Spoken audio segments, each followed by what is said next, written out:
Vă salut, dragii mei!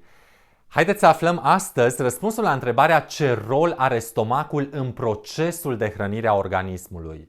Înainte de a mânca, stomacul pregătește terenul pentru hrana viitoare.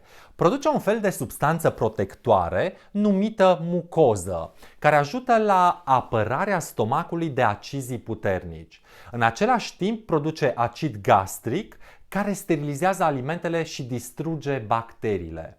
Când începem să mâncăm, alimentele ajung în stomac. Aici, stomacul se umple și transmite semnale către creier că suntem sătui. În timpul acestui proces, stomacul secretă enzime digestive și acid gastric pentru a începe procesul de descompunere a alimentelor. Acidul gastric și enzimele ajută la transformarea alimentelor într-o masă mărunțită și omogenă. Aceasta este o combinație de alimente parțial digerate și sucuri digestive.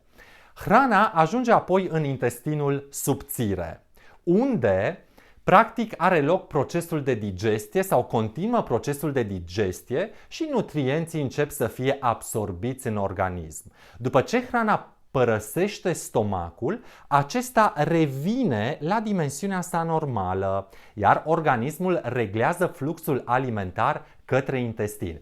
În concluzie, stomacul joacă un rol important în pregătirea și descompunerea alimentelor pentru a le transforma în substanțe pe care organismul le poate utiliza pentru energie și nutrienți. Este un proces bine orchestrat de către organism pentru a ne hrăni și a ne menține sănătoși.